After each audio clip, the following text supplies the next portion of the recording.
What's up, ladies and gentlemen, boys and girls? Your boy is back with the podcast. I'm your host here with my boys Flipside and Wazatov, and tonight we're going to review Super Bowl 53. What's up, gentlemen? What's up, man? What's up, man? What's up? Good to be on. Well, I mean, well, this season it's bittersweet because the season is over, and I got a chance to watch the Super Bowl in its entirety, and I'm going to say the same thing that everybody else is saying. I'm going to be nice about it though. This Super Bowl was lackluster. This Super Bowl did not impress me at all. But I mean, you know what? But before we really do get into it, let's talk about. I do want to say something. A couple of positive things about this. One is I gotta give both sides applause because this is probably the biggest defensive clinic that we've seen in Super Bowl history. Neither team were given an inch as far as the defensive side of the ball went. And the second thing I want to talk about that was good, or on a positive note, for the most part, there was, the officiating was called right down the middle for the most part. There wasn't really too much tomfoolery and not that many bad calls as far as referees go, except for that one call, that one that one unnecessary roughness call, which was on the Rams. That was the one call that kind of irked my nerves. But other than that, the refs let the guys play. I mean, for the most part, it was called right down the middle. But Flip, what are your thoughts on the Super Bowl? Um, the wrestling wasn't too bad. There was like some questionable calls at the beginning, but overall it was pretty decently ref. It wasn't really that great of a game, man. Yeah. And it's not like it was like one of those games where it's like, oh man, the defense is playing hard. It was like those offenses kind of lackluster. Um, I was expecting at least 50 points from total. Mm-hmm. For it to be 13-3, that was pretty crazy. Yeah. I don't know, man. Like I said, Jared Goff was going to let us down when he did, but he did not look that great out there, man. Yeah. Like, people were screaming all the go 6 rings, and I'm just like, Yeah. no, no performances. Yeah. We might as well put this ring out. It's 7-5. Emery played a great game. Oh yeah. But I don't know, man. It wasn't really that great of a Super Bowl, like you're saying. I don't know, man. I wish it was more exciting, and I feel like both teams let it down. Yeah. All right, Waz. What are your thoughts? Yeah, I was happy overall for the most part with the refs. One of the guys even threw Brady down after he threw it, and I was surprised the refs didn't throw a flag there. Yeah. But no, it was very, very boring. I think everyone can kind of essentially agree that, especially after the terrific offensive performance we had last year, where there's little to no punt. There's like one punt, I think, Yeah. whatever. Last year versus this year being a complete 180. It's one of the few Super Bowls I remember in recent memory where, I normally don't like the halftime shows. Normally the halftime shows are just kind of are just terrible compared to the Super Bowl. Mm-hmm. But I would almost argue that the halftime show is probably on par with the performance of the Super Bowl. Yeah. You can't really argue too much with that. I mean, it was pretty much about the same entertainment value, so you can't really argue with that much there. But It's just like the crappiness of the game just got down to the level of the actual halftime performance. You know what though? I think this game, I've been saying this before. I really think that this game was just telling in how much of a great defensive mind Belichick is. He somehow was able to stymie this Rams offense. In part, Sean McVay was doing his thing, and for whatever reason, I don't know why Gurley wasn't getting the ball enough. It wasn't like it was a high-scoring game where they were playing from behind, but I mean, I think he had I think it was 10 touches. It wasn't. It just 10 touches, man. You can't do that in this kind of a game. It just seems like Goff almost threw it 40 times. It wasn't like Goff was letting it up. like gotta relieve some pressure off his quarterback, especially in a spot like this where for sure is going to have the lights and the stage is definitely going to be a little bit much for him. So I'm a little disappointed in Sean McVay. I mean, Brady didn't really have a good game. Brady played pretty bad, and Belichick kind of bailed him out with his defensive scheme. And they were able to, towards late in the game, they were able to kind of figure the Rams out defensively. The Rams got tired of the pass rush. And it was crazy. I was reading this article about what the Rams did, where the Rams, what the Patriots did to the Rams, where they had their running back towards late in that drive, that touchdown. They had their running backs lined up outside, and they had Gronk and the receivers inside the middle against those linebackers. And that was like they did that on like a 3 consecutive drives to get in range, and then Gronk had that last great catch, and then they got the running touchdown right after that. So they had the right personnel to pull that off. The Rams didn't show up. It was again, I don't know if I want to count this ring as making Brady the GOAT. Brady was already the GOAT after 5, but this is just like another icing on the cake, and now they have the most in franchise history, tied with your Steelers there. Right.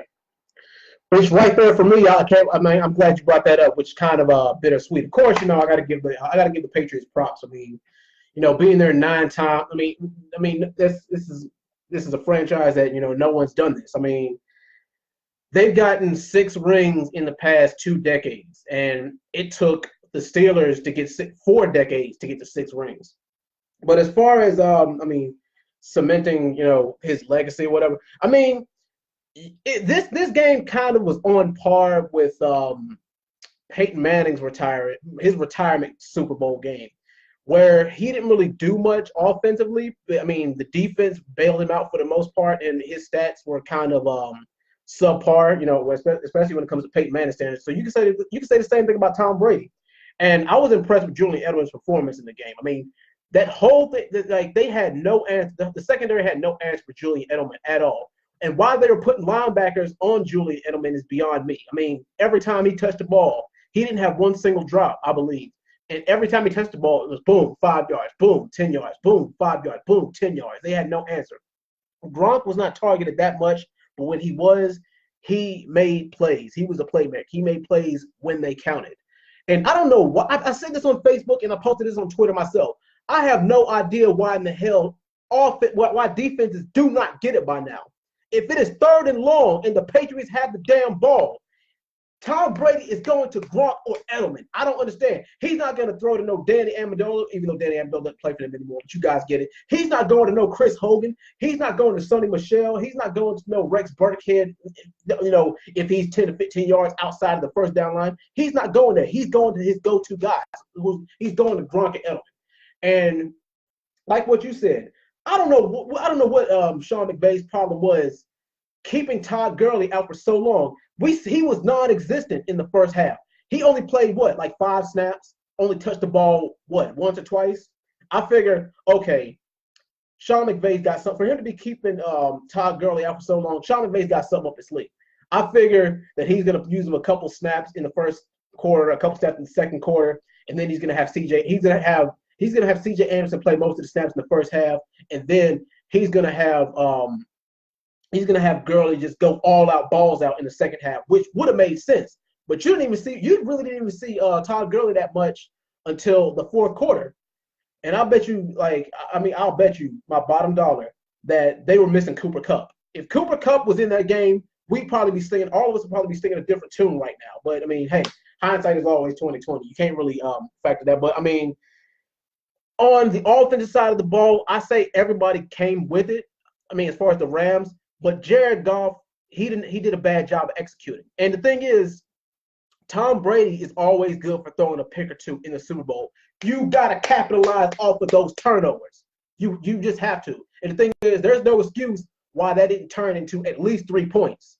And I believe that somebody showed me one of the stats or whatever. And they said that they did not make out of that entire game. the Rams didn't make the they were not in the red zone. They were not within 20 yards of the end zone one time in the game. Now, which brings me up to my next point. Was that good defense by the Patriots, or was that horrible offense by the Rams? Flip, your thoughts. I can't say it was horrible offense by the Rams, but you can. I'm going to say it's a little bit of both. You don't have C.J. Anderson in that game. I don't. Todd Gurley was not like injured to the point where he can't get on the field. We saw him get on the field 10 times, and it's just like, why? Why is he benching the game that you need him to play? Like, this is the one game you can go all out, and he's on the field. So you're missing Cooper Kupp, who was a really good receiver in that offense. They missed him a lot. Yeah. Reynolds hasn't done anything for the team. Brandon Cook has Gilmore on him, so it's like the only receiver Goff has is Robert Woods. And Goff's not even really like he's kind of like a system quarterback. I can't say he's like a Ben or a Rivers or a Brady out there where he can kind of read defense and switch up his passing. So it's like McVay, I don't know, it feels like he underperformed. He's supposed to be this offensive tool. I don't know, man. I kind of want to chalk it up to Belichick just outcoached him and the defense killed him, but it just feels like McVay didn't study hard enough for this.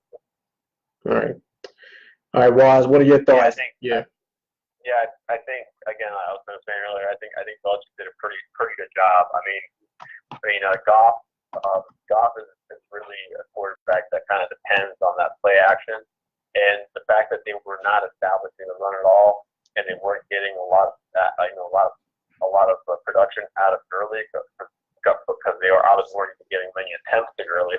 They really couldn't capitalize on Goff, scrambling or on that play action pass.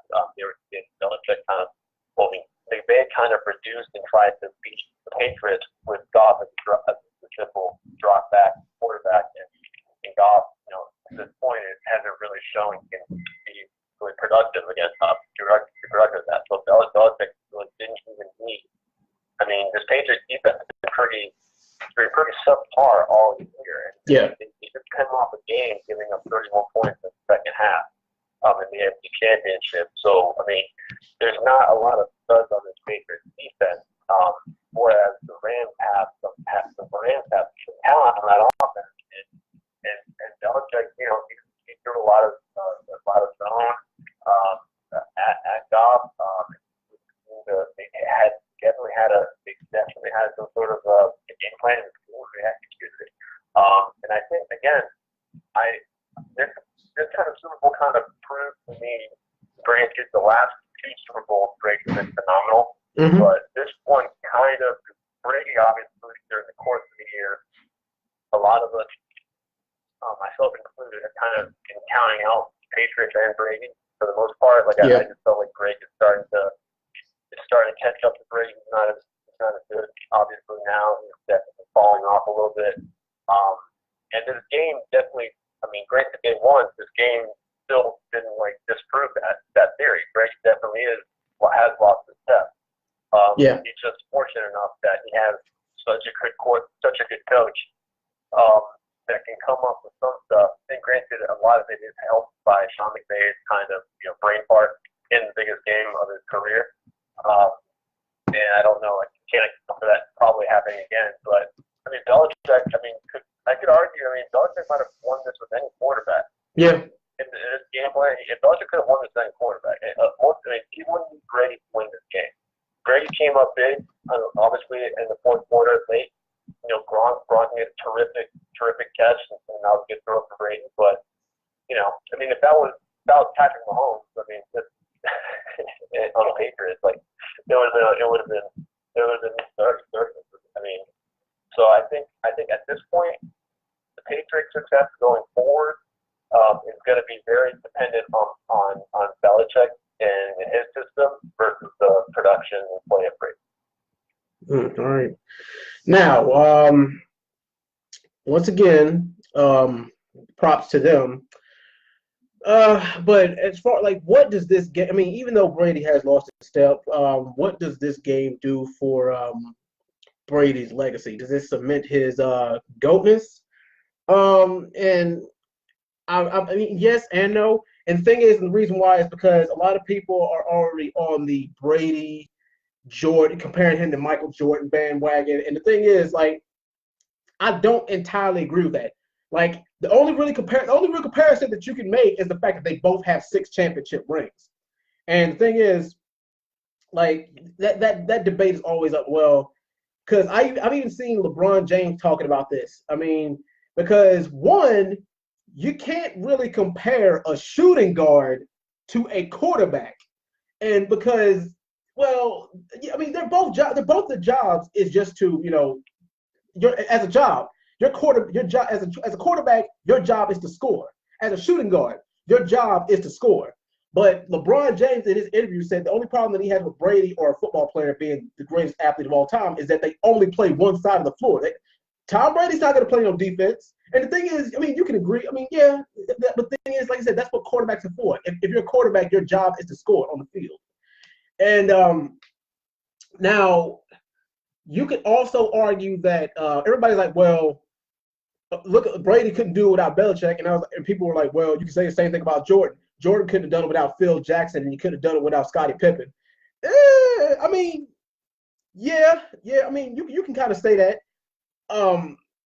But I was kind of talking about this the same thing in the Kobe Bryant and Michael Jordan debate about how Kobe has 5 rings and Jordan has 6 rings. The thing is, I defended Kobe Bryant, and a couple of guys were like, you can't really compare those two either because it's like, well, they could. I mean, Kobe Bryant didn't win all those rings by himself, did he?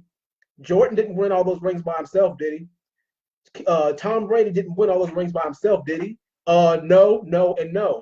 But at the same time, they couldn't done it without him because guess what? It's called a football team. It's called a basketball team. You have, yeah, of course you got your star players, but at the same time, without your supporting cast and good coaching, guess what? The player doesn't really. You can only get so far. So that's one of the reasons why I agree. I mean, Tom Brady is top 2 football goats now. A lot of people saying that he's number 1, but you still got Joe Montana and everything like that. I mean, but still, I have to say, like, Belichick is more of a GOAT than Brady is.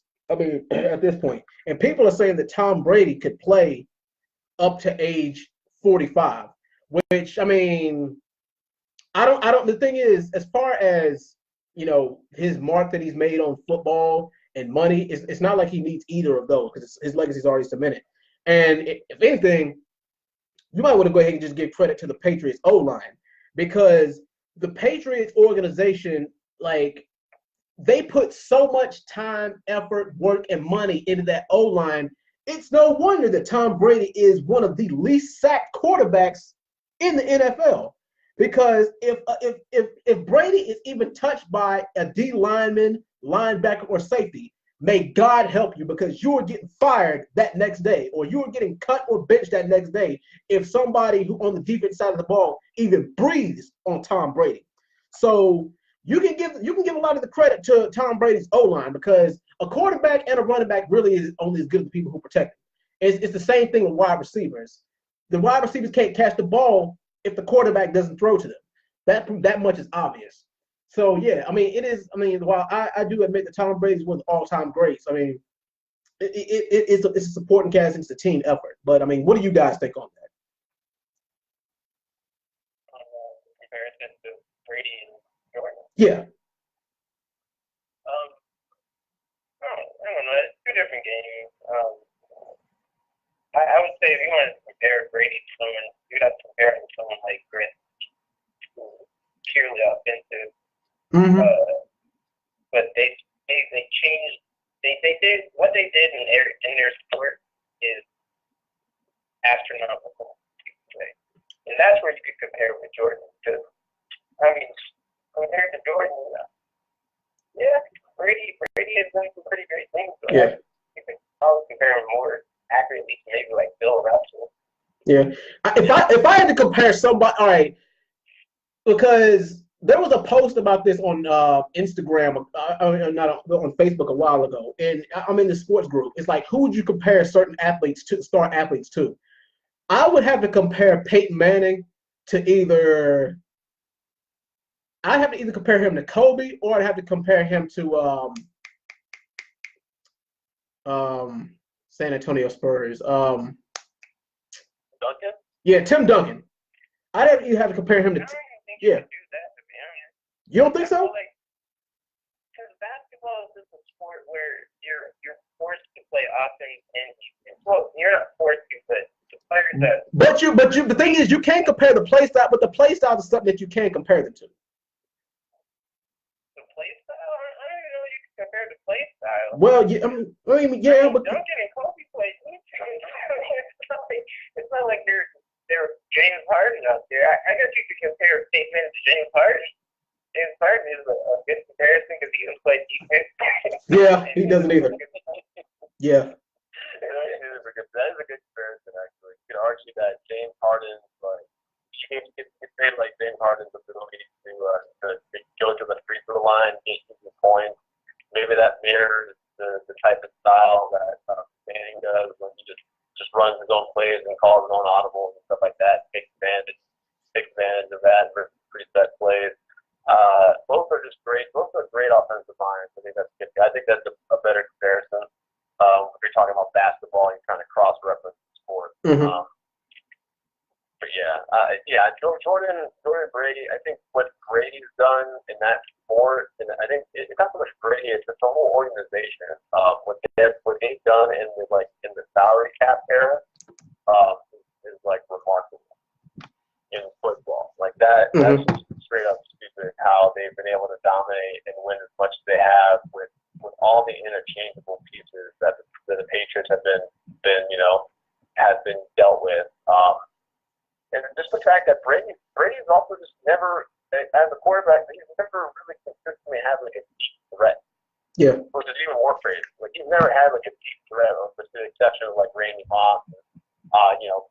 Granted they lost Josh Gordon, midway through the season, but he's always had to deal with these like slot guys, good possession receivers, and in the later portion of his career, he's blessed to have problems with the three tight end, but other than that, it's pretty remarkable.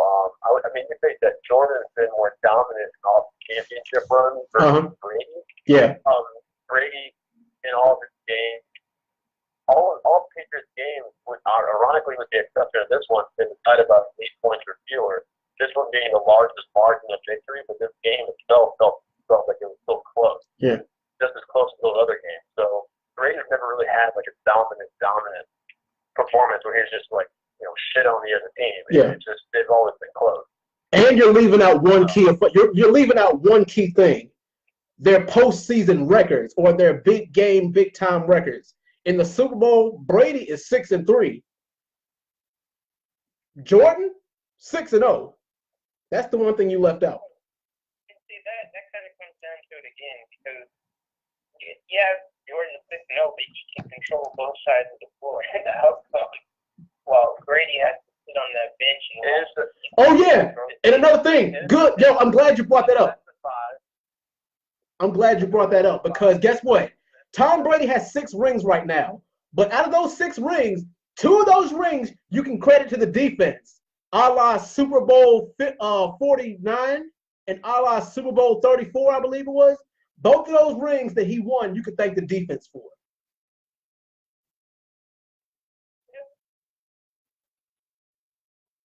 But yeah, continue, go on. Brady's postseason record, like his first 3 Super Bowl runs, he hadn't lost the game, like in the postseason, those first 3 titles, and then they finally lost like in 06, I think. Yeah. But I mean, Brady's never had a losing record. Yeah, never. Below 500. He's never had a below 500 record. Yeah, I can't. Jordan, I'm sure. I think even with the Wizards, if we're counting that, or maybe one of those early runs of the Bulls. I don't know, but I mean, I just think regular season wise, what he's done is ridiculous. And just the amount of punishment that Brady takes versus Jordan, and the fact that he's done it over such a long period of time. He's played 18 years. Jordan, I think, was 14, 15. So yeah, it's just I don't know. It just really gets really kind of weird when you try to compare these sports like other sports with crossing. It's just kind of hard to compare them, but obviously it makes for good debate to talk about. Yeah. Now, where do the Rams go from here? Because they actually finished with a better record this year than they did last year, which, no, it's no doubt about it. We're definitely going to see them in the postseason again. That's no doubt about that. But there's a lot of teams in that NFC conference that give them some problems. The Eagles can give them some problems. A lot of people argue that they didn't even belong there to begin with because of that call in the Saints game. Let's see. And then you got a couple of teams that could be on the comeback, like the Carolina Panthers or the Giants or the Falcons. Those teams could be on the comeback trail next year. So, will we see them back in the postseason? Definitely. Will we see them back in the Super Bowl? I'm not sure. But, they still got one hell of a squad, and they're going to be a threat in the NFC for at least the next 3 or 4 years. But, Flip, your thoughts on that? I'm not sure about that, man. Outside of Stu, or any of the other defensive players' contract stuff, like Marcus Peters and Keith Lee, I don't know how they acquired them exactly. I don't know if it was kind of like a one-and-done contract. Now they have to pay for the one and done. Yeah, so they're going to have to pay these guys. I don't think they're going to pay Stu. They might not pay Keith Lee. They might not even have the money to pay him. They need to start saving money if they're going to make Doc their franchise quarterback. There's a lot of things that are going to take into account. I don't think that Rams team is going to be as dangerous as they were last year or this season. Next season, I think they're going to make the playoffs. So like Dred said, I don't think they're going to make the playoffs. I still think they're going to be a threat, but it just feels like this team. I don't know. They weren't hungry for the Super Bowl, so I can't really give them a lot of props for next season or optimism. All right, Waz. What are your thoughts on the Rams going forward? I think it's definitely possible for them to maintain this. Obviously, it helps when you have a young coach. What we've seen from Sean McVay and what he's done with this offense. They were without a big offensive piece, so that will definitely help them to get cut back and going forward for the full year. But yeah, you're right. There's a lot of decisions out there on players on defense.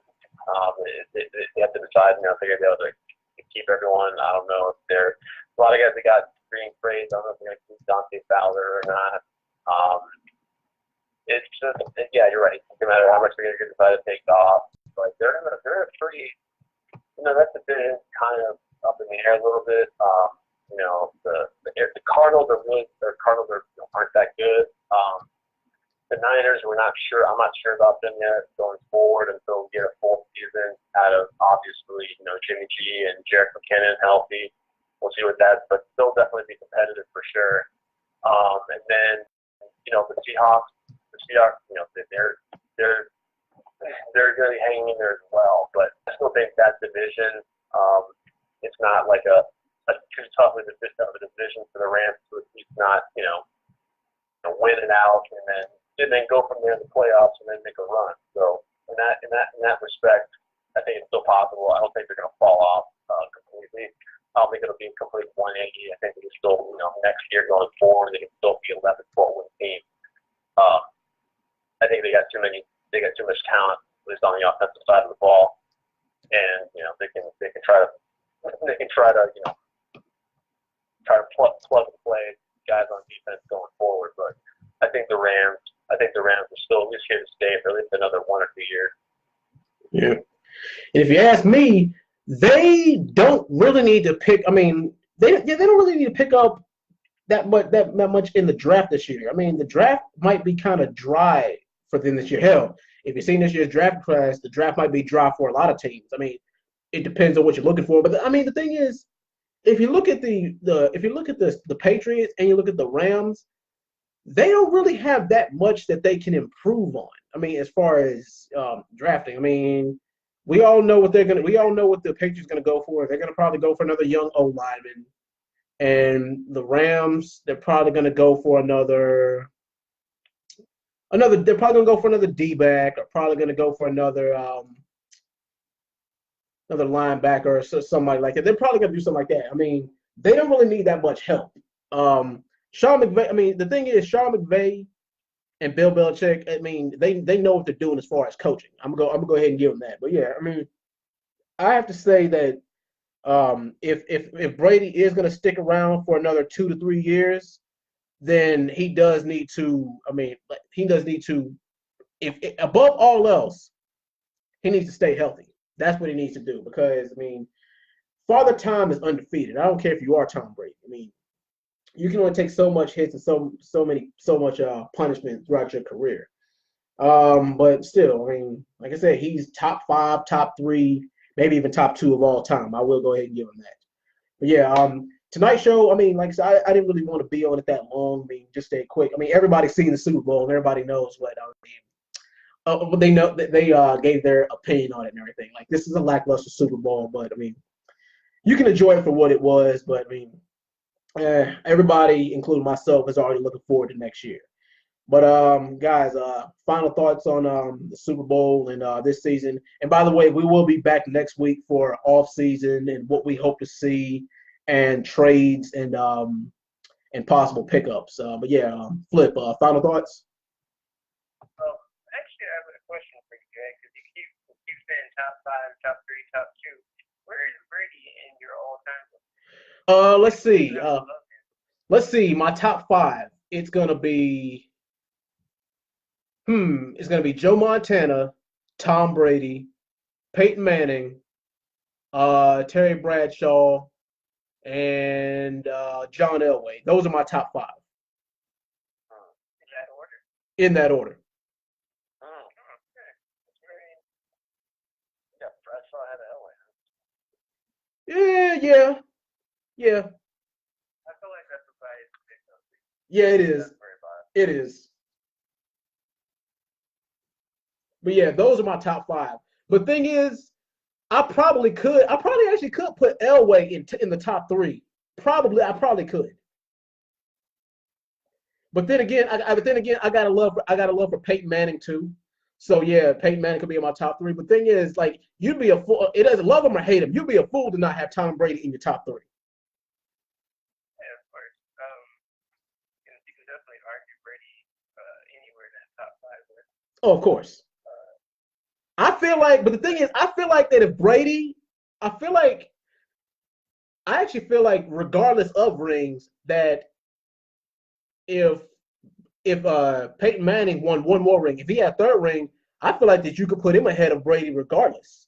If I feel like if Peyton had 3 rings and Brady had 6 rings, I feel like you could still put Peyton ahead of Tom Brady, especially because Brady had a better coach than Peyton Manning did.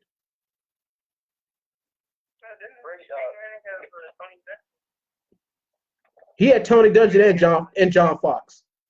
Manning made it to 4 Super Bowls with 4 different coaches, which is pretty crazy. Yeah. Because that is very impressive. It just emphasizes like how good, like how much of a. Essentially, you could argue that he was a great coach. Yeah. Because the way he audibles, the way he dictates when he's on the field and making last minute reads and everything like that. That adds another level to how great Manning is. Yeah. And then obviously now the work you're doing on ESPN and detail and everything like that, it's just kind of like showcases this kind of intelligence. So. Yeah. And you could also argue that that Peyton Manning did a lot more with what he was given. Tom Brady has always had somewhat of better weapons than Peyton Manning. You can argue that. I don't know about that. You can, I mean, say you. I mean, you can make the argument. I mean, still. You can't argue that one. But the thing is, you can't really say. The thing is, he's always. But Tom Brady's also had a running back. He's always had a run. Marvin Harrison, Reggie White, no Reggie Wayne, Reggie Wayne. Reggie Wayne. Yeah, I can't say that Peyton had weaker weapons. Or Peyton had weaker weapons. He had DT too. He had Demarius Summers and Emmanuel Sanders and Julius Thomas.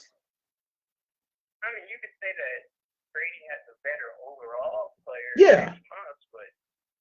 But overall better weapons and Yeah, I gotta disagree. Brady really maybe like one time in his career, like maybe that one season with with Corey Dillon, like the first year when they got Corey Dillon, they won a title. Like that was probably the best running back he's ever had in the course of the season. He's never had someone he's never had like a consistent 1,000-yard rusher like Edgar James. I don't think it shows getting up here. Yeah, no, he had a solid game. He had a solid game. Yeah. But shoot, I feel like I say that Brady probably has the best coaching system of all time in football. But I have to say, as far as football IQ, I probably would have to say that Peyton Manning probably does have one of the best football IQs ever. Yeah, 100%. Audible God, he could read a defense and kill someone. It's going to be interesting when Brady retires if Belichick keeps coaching. I feel like if Belichick picks another quarterback to the Super Bowl, a lot of people are going to start questioning. Oh, yes. Oh, yeah. Yeah, definitely. I guarantee Belichick is definitely just talking to Robert Kraft. He's saying, like, he's like pointing at the Super Bowl, and he's like, listen, he's like, don't ever, if I get a young stud quarterback like Jimmy G again, don't ever force me or don't ever trade his ass. Just trust me on this. Like, Brady's just about done. Like, I've ridden this guy as long as I can.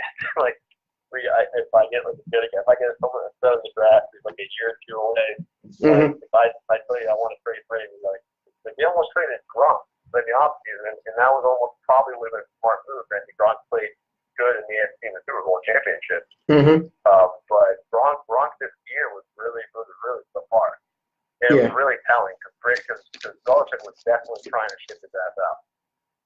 This is his final year in the contract, right? Yeah, I believe so. Yeah, I think he's debating. He's thinking about retiring. Mm-hmm. Yeah, they're not going to re-sign him. They're not going to re-sign him. Yeah. He's way too banged up for that. Yeah. And that might actually hurt their team because he was a real big player for this team. Oh, yeah. Decoy and good blocker. And he made that one good catch. Yeah, he helped set up the go-ahead touchdown. So he still played great. Like, he still warrants getting re-signed. I don't know if the Patriots gonna have to, like, Robert Kraft is gonna have to cut some backdoor deal. I don't think he's helped enough for them to warrant re-signing him. I mean, if you look at the history with their re-sign, because they're not very friendly to players that can't perform at the level they need them. Exactly. And no one's really been above that. Everyone gets cut. Yeah, but yeah, Flip. Those are your answers. That's my answer for current top 5 quarterbacks. The list is subject to change, and like I said, all those top 5 that I named, they are interchangeable. The top 3 are especially interchangeable. But yeah. I think Drew Brees is going to make your list. Oh yeah. Shoot. I mean, Steelers bias aside, if Drew Brees keeps doing what he's doing, I might have to drop him off of my top 5 list and put Drew Brees on. Brees probably needs a Super Bowl. That's the title though to actually crack your top 5, right? Well, you know what? He's only got one. shoot. Yeah, I mean, I guess you could go ahead and say that. I mean, he might need one more Super Bowl under his belt. But shoot, look at Dan Marino. Dan Marino has none. But I mean, people still regard him as probably one of the best quarterbacks of his generation, if not ever. Yeah, the strong talent, the different ability. I think a lot of people discredit Breeze because he was in heavy passing offense. It's not like like super running back who was taking off carries. No, Breeze has probably like the most like touchdowns under 5 yards. Mm-hmm. That team was notorious for throwing those 1 yard touchdown passes. Like it was Yeah. pretty funny how often they would throw at like 5 yards, Breeze would roll out, and throw someone on the flat or something like that. It's pretty funny. Yeah. But hey, Tony Romo was right with whoever has the ball in their hands, in the last 2 minutes of the game is going to win. He was right about that. So yeah, That was pretty uneventful though. Like with the missed field goal, it was kind of like anticlimactic. Like because the game started getting a little bit dicey. Like that play to kick the field goal was like I think it was like a 40-yard field goal, and it was like debating whether they should go for it or kick the field goal or whatever. That was kind of dicey. And then I was pissed off when I saw that because it's like, damn it, it's the Super Bowl. You're supposed to go for broke. You're not supposed to play soft or play conservative. You're supposed to go all out, balls out, especially if it's the fourth quarter and you're down or if the game is tied. And that was the problem with that team, man. They had no heart this game. It was bad to watch. Brandon Cooks was dropping really important passes, and it's not like Stephon Gilmore was like shadowing him and like smothered all over him. He had the ball in his hands, and he's over here dropping. Then he wants to go on Twitter and start preaching. Oh God, let me just pass and all this crap. I was like, nah, man, like catch the ball. Like, all you gotta do is catch the ball. DreadMan, who are you saying was supposed to go for broke? What are you talking about? I'm talking about the Patriots and the field goal they took at the end of the game. You think I'm talking about the Rams? Yeah, the Rams. The Rams had 2 fourth down situations where they could have went for it and probably actually could have made it with the way that the defense is playing. But shoot, I mean, they were rushing him and weren't giving him any breathing room. But I mean, there was at least 2 or 3 people open. But then again, like when you're not on the field, you see things that they don't see. Shoot, I mean, I can say what I would have done, but then again, I don't have 250-pound linebackers and 300-pound D linemen trying to rip my head off on a play. So it's easy for me to say that. So I mean, yeah. But shoot, as a quarterback in that situation, you should already know like what kind. I mean, you should already know what you get yourself into when it comes to that kind of thing. But yeah, I mean, there's things that they could have. Yeah. You can't really fault them for not going on fourth down when they couldn't even get a third down for like. But I don't care. But see, here's the thing. That's where the thing is. The Eagles succeeded where the Rams failed. They took risks. They took chances, and that's how you beat them. You can't play soft. You got to play aggressive. Now, mind you, that what's that let me see, what's his name? Doug Peterson would have probably had his head on a silver platter had things not going his way with all those risks that he took. If those risks didn't pay off. I mean, Sean McVay is still young. I mean, come on, he's 33 years old, so he's got plenty of time to rectify those mistakes before people can call him out. And normally on the offensive side of the ball, he's pretty aggressive. But thing is, it's the Super Bowl. This is where it matters the most. Okay, what got you here worked. But the thing is, this is when you really do need to, show some fortitude. This is when you need to show why you got here, why you deserve to be here. So yeah. What worked for him, I mean, the thing is, you're supposed to do what works. I mean, of course, Belichick is a genius at taking away your weapons, at taking away your best quality and using it against you. But still, this is when Sean McVay was supposed to pull out all the stops. And like I said, that's where the Eagles succeeded where the Rams failed.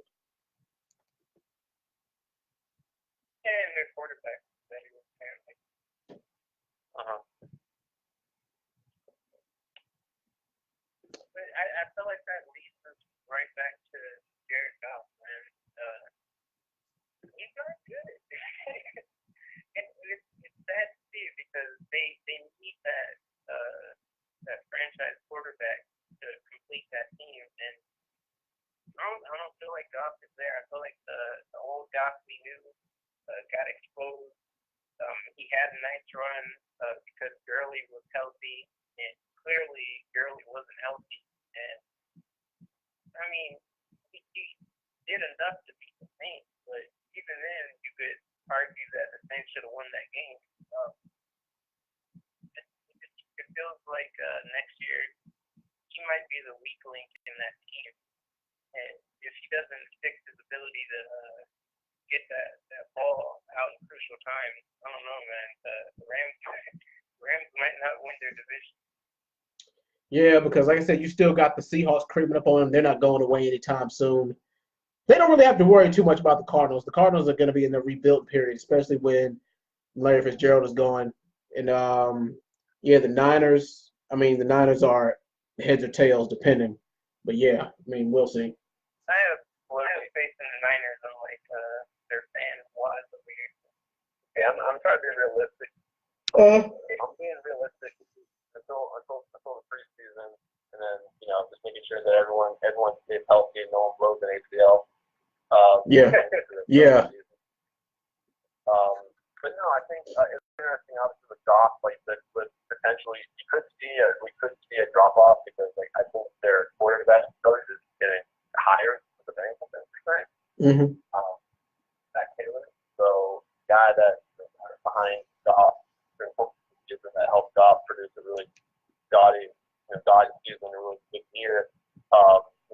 He's going to have to deal with another quarterback coach going into next year. So that remains to be seen. We'll see if that actually, maybe leads to a little bit of a drop off. It could definitely happen. That could definitely that. Just the fact that if teams now can kind of figure out that the Rams are really, really heavy dependent on the run, and obviously, if Gurley's not used, and you kind of eliminate that if Goff has an issue as a drop back passer, which he can. Yeah.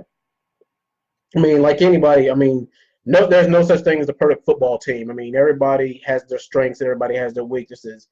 And I mean, aside from the talent that, is on each team, at the end of the day, it is a chess match between quarterbacks and offensive, between coaches and offensive and defensive coordinators. So, I mean, there's always that. So, but yeah.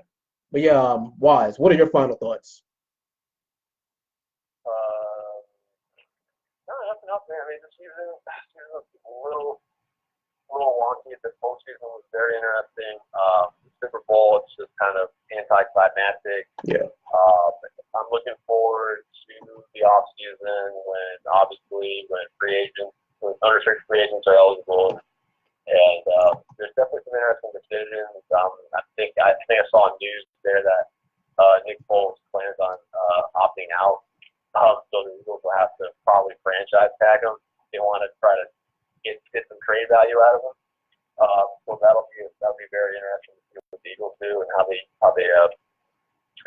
kind of field offers for anticlimactic. I'm looking forward to the off. Yeah. But anyway, guys, that's pretty much all my thoughts and what I have to say on the Super Bowl. Like I said, it was lackluster, but the good thing about it is that we get to look forward to next season and we get to look forward to the draft, and everybody starts off 0-0. So yeah, but anyway, that's it for this episode. We'll be back next week with what our team's going to do in the off season and what we need to do, and we look forward to the draft. But as always, Flip, Wise, thank you guys. I really do appreciate you guys hosting the show with me. We'll be back next week. Thank you guys. No problem, man. Thanks for having me. All right, not a problem. Peace. All right, peace.